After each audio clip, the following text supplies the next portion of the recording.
ونصلی ونسلم علی رسولہ النبی الکریم اما بعد فاعوذ باللہ من الشیطان الرجیم بسم اللہ الرحمن الرحیم قال اللہ تبارک و تعالی فی القرآن المجید وَأَنفِقُوا فِي سَبِيلِ اللَّهِ وَلَا تُلْقُوا بِأَيْدِيكُمْ إِلَى التَّهْلُكَةِ وَأَحْسِنُوا إِنَّ اللَّهَ يُحِبُّ الْمُحْسِنِينَ۔ صدق اللہ العظیم۔ معزز حاضرین و سامعین، اللہ رب العزت کا بے پایاں فضل و احسان ہے کہ جس نے اپنی توفیق خاص اور حضور نبی اکرم صلی اللہ علیہ وآلہ وسلم کے نالین مبارک کے تصدق سے ہمیں ایک مرتبہ پھر اپنی بارگاہ میں حاضر ہونے کی توفیق عطا فرمائے۔ دعا ہے کہ اللہ رب العزت ہماری اس حاضری کو قبول فرمائے۔ ہماری خوش نصیبی کہ اللہ رب العزت نے ہماری زندگیوں کے اندر ہمیں ایک مرتبہ پھر رمضان جیسی عظیم نعمت عطا فرمائی، اور حد المقدور ہم نے اپنی بساط بھر کوشش کی اور اس میں جو ٹوٹی پھوٹی بھی عبادات ہم بجا لاتے رہے۔ اللہ کی بارگاہ میں دعا ہے کہ باری تعالیٰ ان عبادات کو اپنی بارگاہ میں شرف قبولیت عطا فرمائے۔ حاضرین مکرم، رمضان کے ایک ماہ کے روزے جو اللہ رب العزت نے ہمارے اوپر فرض کیے ہیں، ان کا مقصد جو قرآن پاک میں باری تعالیٰ نے بیان کیا ہے وہ انسان کو تقوی کی دولت عطا کرنا ہے۔ جیسا کہ فرمایا یا ایھا الذین آمنوا کتب علیکم الصیام کما کتب علی الذین من قبلکم لعلکم تتقون۔ اے ایمان والو، تم پر روزے فرض کیے گئے ہیں جس طرح کہ تم سے پہلے لوگوں پر فرض کیے گئے تھے، اور یہ روزے ہم نے اس لیے فرض کیے ہیں لعلکم تتقون، تاکہ تم متقی بن جاؤ، تاکہ تم پرہیزگار بن جاؤ اور تمہارے دلوں کے اندر تقوی کا نور پیدا ہو جائے۔ اسی مضمون کو آگے کنٹینیو کرتے ہوئے قرآن کی روشنی میں عرض کرنا چاہ رہا ہوں کہ حاضرین مکرم یاد رکھیں، تقوی کی دولت اس وقت تک میسر نہیں آتی جب تک کہ انسان اللہ کے دیے ہوئے رزق میں سے پہلے اس کی راہ میں خرچ نہیں کرتا۔ اور اگر رمضان کے روزوں کی مقصدیت پر بھی غور کریں تو جہاں بہت ساری اور حکمتیں ہوں گی رمضان کے ان روزوں کی، وہاں ایک بہت بڑی حکمت، لاجک اور فلسفہ اس کے پیچھے یہ ہے کہ روزے کا مقصد انسان کے دل میں جذبہ ایثار اور جذبہ قربانی پیدا کرنا ہے۔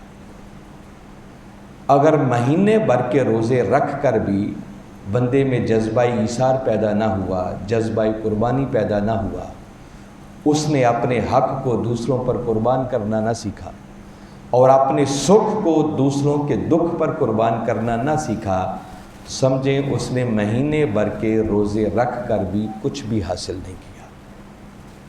اور یہ جو میں نے تقوی کی ایک خوبی بتائی ہے کہ اس وقت تک تقوی کا حامل کوئی بن نہیں سکتا جب کہ اپنے حق کو دوسروں پر قربان نہیں کرتا، اس کو باری تعالیٰ نے قرآن پاک میں جا بجا بیان کیا۔ رمضان کے جو آخری 2 جمعے ہیں، چونکہ موسٹلی لوگ اعتکاف گاہ میں تھے ٹاؤن شپ بغداد ٹاؤن کے اندر، تو یہاں پر حاضری بھی کم رہی ہماری۔ اس کے باوجود بھی الحمدللہ مسجد میں دل دھرنے کی جگہ نہیں تھی، مگر ہمارے اسٹوڈنٹس مستقل نمازی وہ موسٹلی ادھر نماز جمعہ میں تھے۔ تو میں نے کوشش کی ہے کہ اسی مضمون کو کنٹینیو کرتے ہوئے اس میں زکوٰۃ پر بالخصوص، پھر زکوٰۃ کے مصارف اور اس طرح کی چیزوں کو 2 جمعوں میں بیان کیا ہے، اور آج اس سے آگے اس تصور کو آپ کے سامنے رکھنا چاہ رہا ہوں کہ سب سے پہلے قرآن پاک کے اندر جس مقام پر متقین کا لفظ آیا ہے وہ سورہ بقرہ ہے۔ اس سے پہلے سورہ فاتحہ ہے، اور سورہ فاتحہ کے اندر کسی جگہ پر بھی کوئی تقوی کا لفظ نہیں آیا۔ جیسے ہی سورہ بقرہ شروع ہوئی تو باری تعالیٰ نے آگے فرمایا الف لام میم ذالک الکتاب لا ریب فیہ ھدی للمتقین۔ فرمایا یہ قرآن وہ عظیم کتاب ہے جس میں کسی شک کی کوئی گنجائش نہیں ہے، اور آگے فرمایا ھدی للمتقین، اور یہ قرآن ہدایت ہے متقیوں کے لیے۔ متقی کون ہوتے ہیں؟ جب باری تعالیٰ نے متقین کی صفات آگے بیان کی تو فرمایا الذین یؤمنون بالغیب، متقی وہ ہیں جو غیب پر ایمان لاتے ہیں، ویقیمون الصلاۃ اور نماز قائم کرتے ہیں۔ اور اس ایمان اور نماز کے بعد باری تعالیٰ نے جو آگے تیسرے نمبر پر بات کی ہے، فرمایا وَمِمَّا رَزَقْنَاهُمْ يُنْفِقُونَ، اور متقی وہ ہیں، تقویٰ کے حامل حقیقت میں وہ لوگ ہیں جو ہمارے دیے ہوئے رزق میں سے خرچ کرتے ہیں۔ گویا تقویٰ کی بنیادی شرائط میں سے ایک شرط ہے کہ جو کچھ بھی اللہ نے تمہیں دیا ہے، جب تک اس دیے ہوئے میں سے خرچ نہیں کرتے، انسان تقویٰ کی خیرات حاصل نہیں کر سکتا ہے۔ اور یہ جس انفاق کی بات ہو رہی ہے، اس سے مراد کوئی صاحب نصاب ہونا نہیں ہے، یہ قابل غور بات ہے۔ فرمایا وَمِمَّا رَزَقْنَاهُمْ، ما عموم پر دلالت کرتا ہے، جس کا معنی ہے کہ جس کو ہم نے جو کچھ اور جتنا بھی دیا ہے، جب تک وہ ہمارے دیے ہوئے میں سے خرچ نہیں کرتا، اسے تقویٰ کی دولت میسر نہیں آ سکتی ہے۔ تو اس کے لیے امیر ہونا، صاحب ثروت ہونا، صاحب نصاب ہونا بھی لازم نہیں ہے۔ اللہ نے زیادہ دیا ہے تو زیادہ میں سے خرچ کیا جائے، کم دیا ہے تو کم میں سے خرچ کیا جائے، جب تک کوئی شخص خرچ نہیں کرتا اسے تقویٰ کی دولت میسر نہیں آ سکتی ہے۔ اسی بات کو اگر سمجھنا ہو تو سورہ آل عمران، وہاں پھر باری تعالیٰ نے یہی متقین کی بات کی، بڑا معروف مقام ہے، سورہ بقرہ قرآن پاک کی تیسری سورت ہے اور اس کی آیت نمبر 133 ہے، جس میں باری تعالیٰ نے ارشاد فرمایا وَسَارِعُوا إِلَىٰ مَغْفِرَةٍ مِّن رَبِّكُمْ، فرمایا لوگوں اپنے رب کی مغفرت کی طرف دوڑو، وَجَنَّةٍ اور اپنے رب کی جنت کی طرف آگے بڑھو۔ کون سی جنت؟ أَرْضُهَا السَّمَاوَاتُ وَالْأَرْضُ، کہ جس کے عرض یعنی چوڑائی کا عالم یہ ہے کہ اس میں سارے آسمان اور زمین بھی آ جائیں۔ مگر وہ جنت کن کے لیے بنائی گئی ہے؟ آگے فرمایا اُعِدَّتْ لِلْمُتَّقِينَ، مگر یاد رکھو وہ جنت اللہ نے تیار متقیوں کے لیے کی ہے، جن کو تقویٰ کا نور میسر آ جاتا ہے۔ اتنی بات کر کے آگے فرمایا وہ متقی کون ہے جن کے لیے اللہ نے وہ جنت تیار کی ہے۔ تو اس مقام پر اب تیسرا نمبر بھی نہیں ہے، پہلے نمبر پر باری تعالیٰ نے بات کی وہ متقی جن کے لیے اللہ نے جنت تیار کر رکھی ہے، یہ وہ خوش نصیب ہیں الذین ينفقون فی السراء والضراء، فرمایا یہ متقی وہ لوگ ہیں جو ہر حال میں یعنی تنگی میں بھی اور فراخی میں بھی اللہ کی راہ میں خرچ کرتے رہتے ہیں۔ یہاں پھر صاحب نصاب ہونا شرط نہیں ہے، وہاں تو تھا نا کہ جس کو جو اور جتنا بھی ملا، اور یہاں تو باری تعالیٰ نے اور صراحت کے ساتھ بتا دیا کہ وہ فراخی میں تو خرچ کرتے ہی ہیں، مگر فراخی کے ساتھ ساتھ اگر تنگی آ جائے، خود مشکل حالات میں بھی ہوں، تو تب بھی ان کے جذبہ ایثار کا عالم یہ ہے کہ جو کچھ ہو وہ بھی دوسروں کے لیے قربان کر دیتے ہیں۔ تو گویا اس خرچ کیے بغیر کسی کو تقویٰ کی دولت میسر نہیں آتی ہے۔ یہ دو مقامات میں نے آپ کو سنائے، اور قرآن پاک کو اگر پڑھیں تو باری تعالیٰ نے جا بجا اس خرچ کرنے کا حکم دیا۔ آج کی اس نشست میں گفتگو کے عنوان کے طور پر جو آیت کریمہ میں نے آپ کے سامنے تلاوت کی ہے، یہ سورہ بقرہ قرآن پاک کی دوسری سورت ہے اور اس کی آیت نمبر 195 ہے، جس میں اللہ رب العزت نے ارشاد فرمایا یا ایھا الذین آمنوا، اے ایمان والو، بلکہ یہ مضمون پیچھے سے چلا آ رہا ہے، اور اس آیت کریمہ میں جو آیت نمبر 195 ہے، ڈائریکٹ باری تعالیٰ نے بات یہ شروع کی، فرمایا وَأَنفِقُوا فِي سَبِيلِ اللَّهِ، لوگو اللہ کی راہ میں خرچ کرو، وَلَا تُلْقُوا بِأَيْدِيكُمْ إِلَى التَّهْلُكَةِ، اور خرچ نہ کر کے اپنے ہی ہاتھوں سے خود کو ہلاکت میں مت ڈالو۔ پہلے خرچ کرنے کا حکم دیا اور پھر بتایا کہ اپنے ہاتھوں سے خود کو ہلاکت میں نہ ڈالو۔ کیا مطلب؟ فرمایا جس محنت سے تم کماتے ہو اگر اس میں سے خرچ نہیں کرتے تو خرچ نہ کرنا یہ اپنے ہاتھوں خود کو ہلاکت کے گڑھے میں ڈالنے والی بات ہے۔ اور یہاں پر اکتفا نہیں کیا بلکہ آگے فرمایا وَأَحْسِنُوا، صرف خرچ ہی نہ کرو بلکہ اس خرچ کرنے میں بھی احسان کے عمل کو اپناؤ۔ باری تعالیٰ نے کئی مقامات پر احسان کا حکم دیا ہے، جیسے فرمایا ان اللہ یأمر بالعدل والاحسان، بے شک اللہ عدل اور احسان کا حکم دیتا ہے۔ عدل کا معنی یہ ہوتا ہے کہ جس کا جتنا حق بنتا ہے اتنا دیا جائے اور جتنا اس سے لینا بنتا ہے اتنا ہی لیا جائے، مگر عدل احسان میں تب بدلتا ہے کہ جب کسی کو اس کے حق سے بڑھ کر دیا جائے اور خود اپنے حق سے کم لیا جائے۔ ان دونوں کا تو اللہ تعالیٰ نے ڈائریکٹ حکم دیا ہے کہ عدل بھی کرو احسان بھی کرو، دوسروں کو اس کے حق سے بڑھ کر دیا کرو۔ حق اگر آپ نے رکھا تو وہ تو ظلم ہو جائے گا نا، عدل پر بھی پورا نہ اترے وہ تو گناہگار بن گئے۔ فرمایا خالی عدل تک نہ رہو بلکہ احسان کرو، جب بھی کسی کے ساتھ لین دین کرو تو دوسرے کو اس کے حق سے بڑھ کر دو، خود اپنے حق سے کم لو۔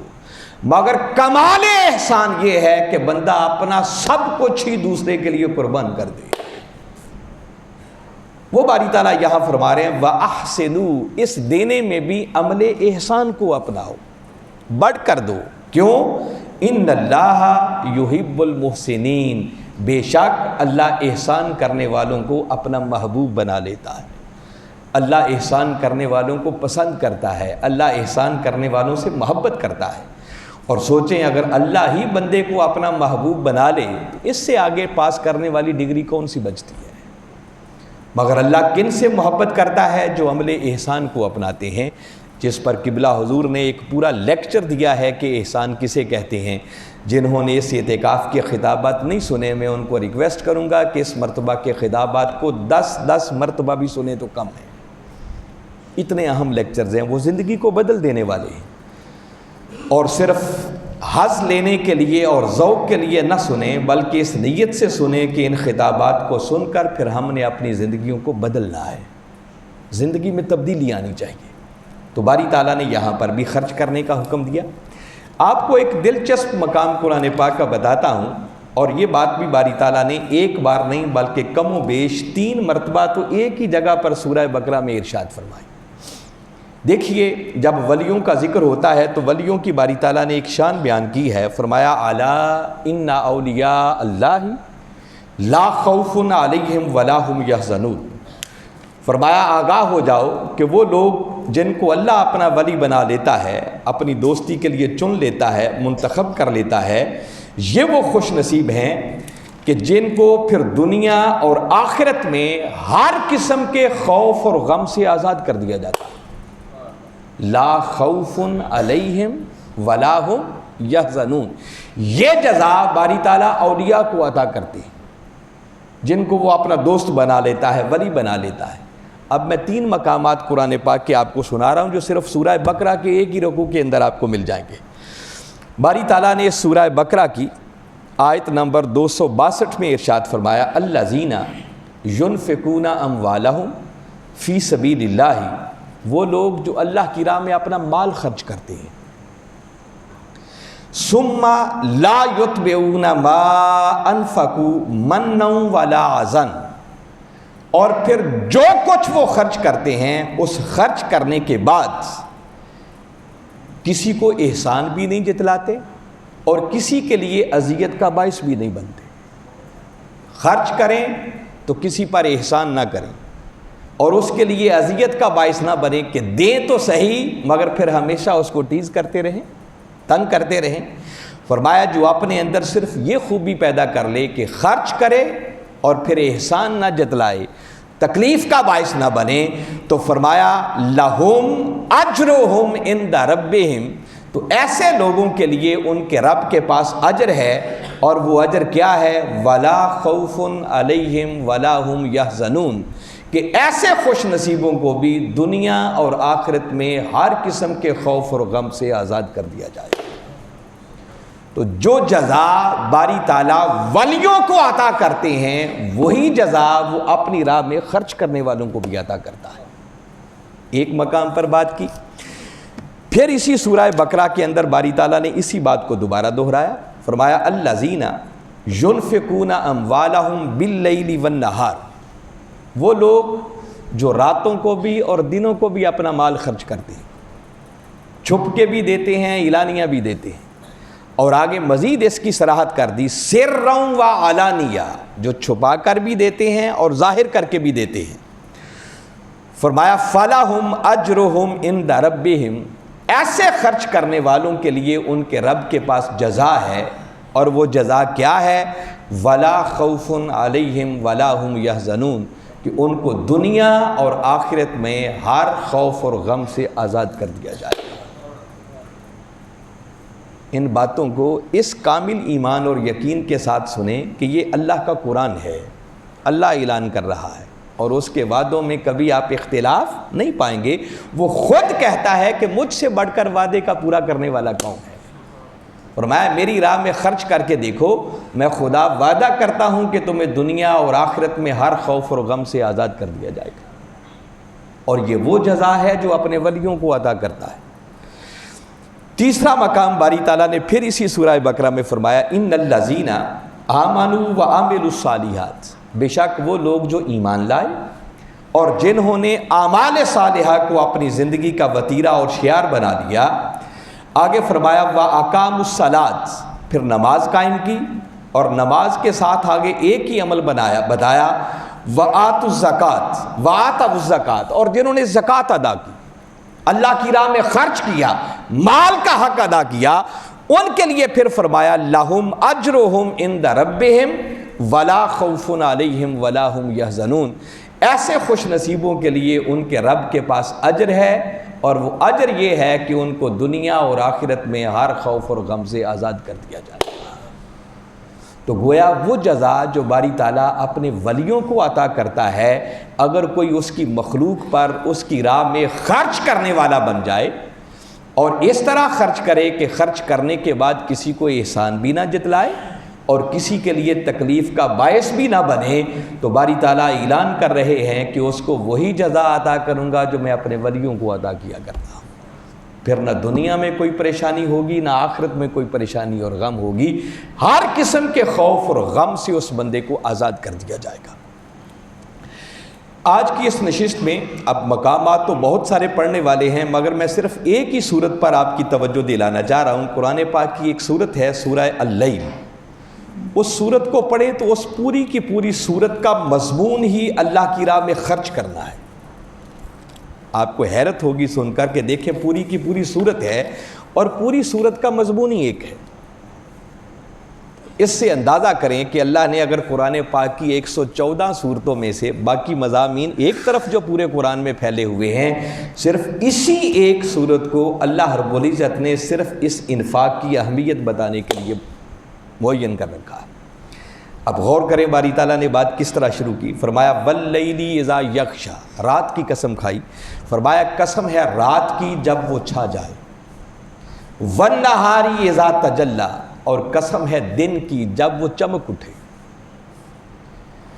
تو رات کے چھا جانے کی قسم کھائی اور دن کے چمک اٹھنے کی قسم کھائی۔ در حقیقت یہ اگلی قسموں کے ساتھ اس کا ایک ربط ہے کہ باری تعالیٰ فرما رہے ہیں کہ رات دیکھو اس میں تاریکی ہے، دن دیکھو اس میں اجالا ہے، دونوں ایک دوسرے کی ضد ہیں۔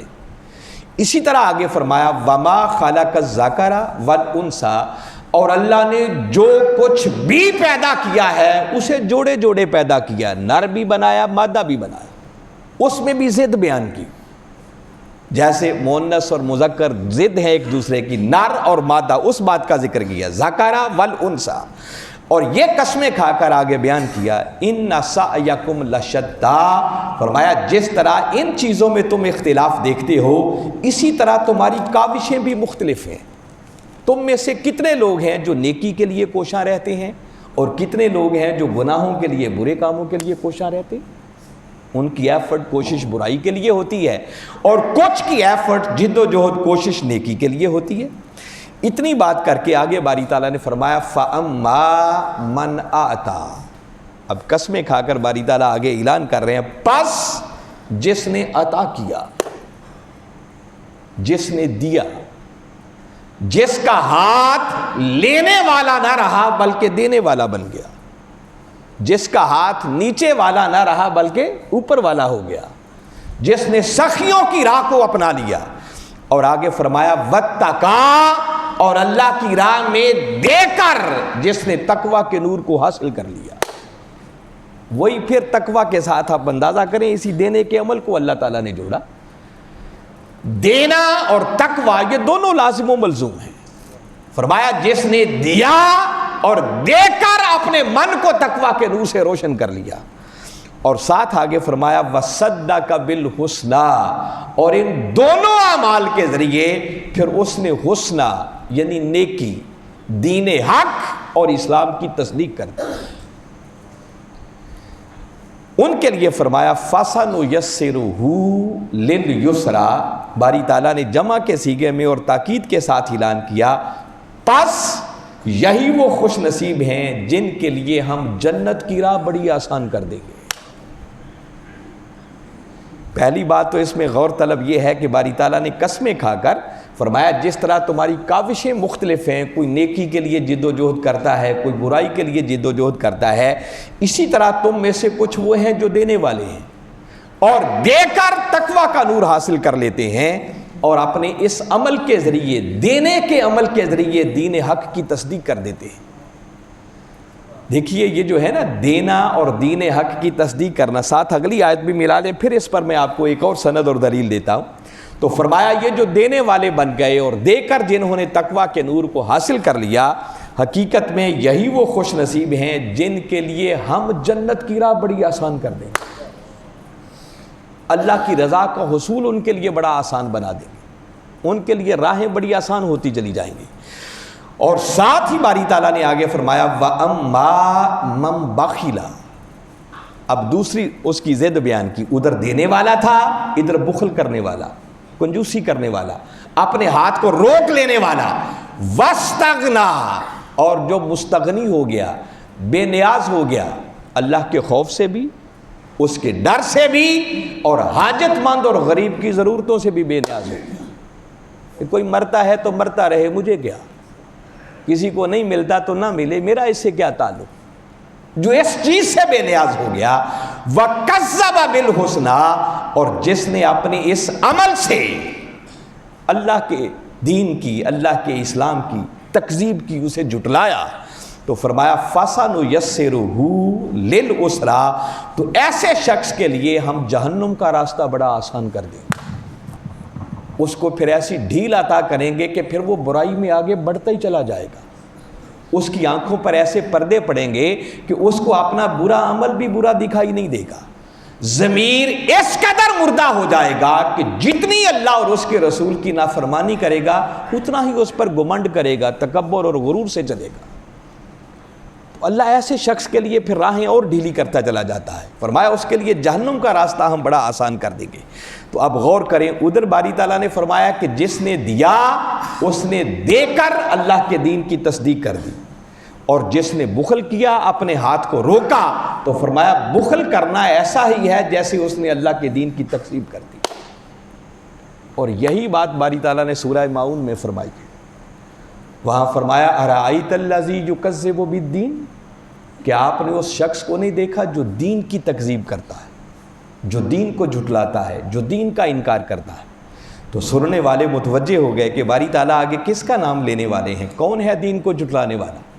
کسی نے سوچا ہوگا کہ شاید آگے باری تعالیٰ فرمائیں گے کہ دین کو جھٹلانے والا وہ ہے جو نماز نہیں پڑھتا، جو روزہ نہیں رکھتا، جو حج عمرہ نہیں کرتا۔ باری تعالیٰ نے کسی ایسے کا نام نہیں لیا، بلکہ فرمایا فَذَلِكَ الَّذِي يَدُعُّ الْيَتِيمَ وَلَا يَحُضُّ عَلَىٰ طَعَامِ الْمِسْكِينِ، فرمایا یہ دین کو جھٹلانے والا وہ ہے جو یتیم کو دھکے دیتا ہے اور غریب کو، محتاج کو، مسکین کو نہ خود کھلاتا ہے نہ دوسروں کو ترغیب دیتا ہے۔ تو گویا خرچ نہ کرنا، اپنے ہاتھ کو روک لینا، غریبوں کی حاجات اور ضروریات سے بے نیاز ہو جانا، یہ نمازیں پڑھنے کے باوجود بھی ایسے ہی ہے جیسے کوئی شخص اللہ کے دین کی تکذیب کر رہا ہے۔ اس کے دین کو جھٹلا رہا ہے، اور دین کو جھٹلانا اسی کو دوسرے لفظوں میں کفر کہا جاتا ہے۔ اور اگلے کلمات میں باری تعالیٰ نے مزید فرمایا فَوَيْلٌ لِّلْمُصَلِّينَ، تباہی ہے، ہلاکت ہے، بربادی ہے ان نماز پڑھنے والوں کے لیے الذین ھم عن صلاتہم ساہون، جو نمازیں پڑھنے کے باوجود بھی نماز کی اصل روح سے غافل ہیں۔ کیا وہ یہ سمجھتے ہیں کہ خالی نمازیں پڑھ کے ہم نے اللہ کی بندگی کا حق ادا کر دیا؟ فرمایا نمازوں کے ذریعے اللہ کی بندگی کا حق تب ادا ہوگا جب اس کے ساتھ ساتھ پہلے اس کی مخلوق کا حق ادا کرنے والے ہوں۔ اور فرمایا صورتحال ان کی یہ ہے کہ اس قدر وہ تنگ دل ہیں کہ برتنے کی معمولی چیزیں بھی لوگوں کو دینے کے لیے تیار نہیں ہوتے، اور دکھاوے کے لیے، ریاکاری کے لیے کام کرتے ہیں جو بھی کرتے ہیں۔ تو گویا بخل کو اختیار کرنا، کنجوسی کو اختیار کرنا، اپنے ہاتھ کو روک لینا، دوسروں کی، غریبوں کی، یتیموں کی حاجات سے بے نیاز ہو جانا، یہ در حقیقت ایسے ہی ہے جیسے انسان اللہ کے دین کی تکذیب کر رہا ہے، اللہ کے دین کو جھٹلا رہا ہے۔ تو میں عرض یہ کر رہا تھا کہ باری تعالیٰ نے دونوں پہلو بیان کیے۔ فرمایا ایک شخص دیتا ہے، دے کر اپنے من کا تقوی حاصل کرتا ہے اور اپنے اس عمل کے لیے دین کی تصدیق کرتا ہے، اور جو یہ راہ اپناتا ہے، فرمایا ایسے لوگوں کے لیے خوشخبری ہے فَسَنُيَسِّرُهُ لِلْيُسْرَىٰ، ہم ان کے لیے جنت کی راہ بڑی آسان کر دیں گے۔ اور جو بخل کو اختیار کرتا ہے، غریبوں کی ضروریات حاجات سے بے نیاز ہو جاتا ہے اور اپنے اس عمل اور کردار کے ذریعے اللہ کے دین کی تکذیب کرتا ہے، تو فرمایا ایسے بدبختوں کے لیے وعید ہے فَسَنُيَسِّرُهُ لِلْعُسْرَىٰ، کہ پھر ہم ان کے لیے جہنم کی راہ بڑی آسان کر دیں گے، ان کو گمراہی کی ایسی دلدل میں دھکیل دیں گے کہ ان کو سمجھ بھی نہیں آئے گی، اور اپنا برا عمل بھی ان کو برا دکھائی نہیں دے گا، اس پر بھی گمنڈ کریں گے، فخر کریں گے، تکبر کریں گے اور اکڑ کر چلیں گے اللہ کی ذات۔ اور یہ بات کر کے باری تعالیٰ نے پھر اسی صورت میں آگے فرمایا وَمَا يُغْنِي عَنْهُ مَالُهُ إِذَا تَرَدَّىٰ، فرمایا جب وہ ہلاکت کے گڑھے میں گرے گا نا، تو جس مال کو وہ بچا بچا کے رکھتا تھا، جس میں بخل کرتا تھا، وہ مال اس کے کوئی کام نہیں آئے گا، اس کو کوئی فائدہ نہیں پہنچائے گا۔ اِنَّ عَلَيْنَا لَلْهُدَىٰ، فرمایا ہدایت دینا ہمارا کام تھا۔ وَإِنَّ لَنَا لَلْآخِرَةَ وَالْأُولَىٰ، دنیا اور آخرت سب ہمارے لیے ہے۔ فَأَنذَرْتُكُمْ نَارًا تَلَظَّىٰ، باری تعالیٰ فرما رہے ہیں پس میں نے جہنم کی آگ سے تمہیں ڈرا دیا، اور کون سی جہنم کی آگ؟ لا یصلاھا الا الاشقی، جس میں سوائے شقی اور بدبخت شخص کے کوئی نہیں جائے گا۔ وہ بد نصیب ہوگا جو جہنم کی آگ میں جائے گا، اور وہ بد نصیب کون ہے؟ الذی کذب وتولی، جو بخل کی راہ کو اختیار کر اللہ کے دین سے، اللہ کے دین کی تکذیب کرتا ہے اور اطاعت سے منہ پھیر لیتا ہے۔ یہ ساری بات کر کے اب باری تعالیٰ نے اسی انفاق کے عمل کو ایک اور انداز سے اسی صورت میں نے بتایا، پوری صورت کا مضمون ایک ہی چل رہا ہے۔ آگے باری تعالیٰ نے فرمایا وَسَيُجَنَّبُهَا الْأَتْقَىٰ، اور وہ سب سے بڑا متقی شخص جہنم کی آگ سے نجات پا گیا۔ کون؟ الذی یؤتی مالہ یتزکیٰ، جس نے اللہ کی راہ میں اپنا مال دیا اور مال دے کر اپنے من کا تزکیہ کر لیا۔ اب قرآن کی ان آیات پر غور کریں، جو دیتا ہے وہ جہنم کی آگ سے نجات پا جاتا ہے، جنت اس کا مقدر بن جاتی ہے، اور جو بخل کی راہ کو اختیار کرتا ہے، فرمایا وہی دین کی تکذیب کرنے والا ہے، اسی کا انجام جہنم کی آگ ہوگا۔ اور جو اللہ کی راہ میں دیتا ہے، فرمایا اللہ اس کو تقوی کی دولت بھی عطا کرتا ہے، اس کو جہنم کی آگ سے بھی آزاد کر دیتا ہے، اور یتزکیٰ، وہ مال دے کر اپنے من کا تزکیہ اور تصفیہ کر لیتا ہے۔ جس کو من کا تزکیہ اور تصفیہ نصیب ہو گیا ہے، سمجھو اس کو مولا کی رضا حاصل ہو گئی۔ یہ اللہ کے ولی کون ہے؟ یہ وہی ہے نا جو اپنا تزکیہ کر لیتی ہیں، اور تزکیہ کیسے ہوتا ہے؟ اللہ کی راہ میں دینے سے ہوتا ہے۔ اس کو الگ سبجیکٹ کے طور پر ہم لیں گے۔ اور آگے فرمایا وَمَا لِأَحَدٍ عِندَهُ مِن نِعْمَةٍ تُجْزَىٰ، اور وہ جو دیتا ہے تو فرمایا وہ اس لیے نہیں دیتا کہ اس پر کسی کا احسان ہے، کہ احسان کا بدلہ چکانے کے لیے دے رہا ہے، نہیں، إِلَّا ابْتِغَاءَ وَجْهِ رَبِّهِ الْأَعْلَىٰ، بلکہ وہ جو کچھ دیتا ہے فقط مولا کے مکھڑے کی مسکراہٹ کی خاطر دیتا ہے۔ وَلَسَوْفَ يَرْضَىٰ، اور پھر فرمایا ان قریب وہ بندہ اپنے رب کی عطا سے اور اللہ اپنے اس بندے کی وفا سے راضی ہو جائے گا۔ وَلَسَوْفَ يَرْضَىٰ، اس کے اندر دونوں ہی معنی ہے کہ وہ اس سے راضی ہو جائے گا۔ اللہ بندے سے راضی ہو جائے گا کس وجہ سے؟ کہ بندے نے وفا کا حق ادا کر دیا، اور بندہ مولا سے راضی ہو جائے گا کس وجہ سے؟ کہ مولا اس کی وفا سے خوش ہو کر اتنا عطا کرے گا کہ بندہ اپنے مولا کی عطا سے راضی ہو جائے گا، خوش ہو جائے گا۔ تو صرف اسی سورہ مبارکہ کی ان آیات پر غور کریں۔ ویسے مفسرین نے یہ لکھا ہے کہ یہ آیات سیدنا صدیق اکبر رضی اللہ تعالیٰ عنہ کی شان میں اتری ہے، جنہوں نے دینے کا حق ادا کیا تھا، جن کی نسبت میرے آقا صلی اللہ علیہ وسلم نے فرمایا کہ ہر کسی کے احسانات کا بدلہ میں نے اسی دنیا میں چکا دیا، مگر صدیق اکبر رضی اللہ تعالیٰ عنہ کے مجھ پر اتنے احسانات ہیں کہ ان کے احسانات کا بدلہ میں نہیں بلکہ قیامت والے دن خود خدا چکائے گا۔ ہر موقع پر انہوں نے اس طرح قربانیوں کی تاریخ رقم کی کہ حد کر دی۔ غزوہ تبوک کے موقع پر سیدنا عمر فاروق رضی اللہ تعالیٰ عنہ خود کہتے ہیں ہر موقع پر ابو بکر مجھ سے آگے بڑھ جاتا تھا، میرے پاس مال و دولت بھی بہت تھا، تو میں نے سوچا کہ دیکھتا ہوں کہ آج ابو بکر مجھ سے آگے کیسے بڑھتا ہے۔ آقا صلی اللہ علیہ وسلم نے حکم دیا اللہ کی راہ میں صدقہ کرو، خیرات کرو، جہاد پر لشکر روانہ ہو رہا ہے، لاؤ کیا پیش کرتی ہوں؟ کہتے میں نے اپنے گھر کا سارا مال جمع کیا، 2 حصوں میں تقسیم کیا، آدھا گھر چھوڑا آیا اور آدھا لا کر کملی والے آقا صلی اللہ علیہ وسلم کی خدمت پہ پیش کر دیا۔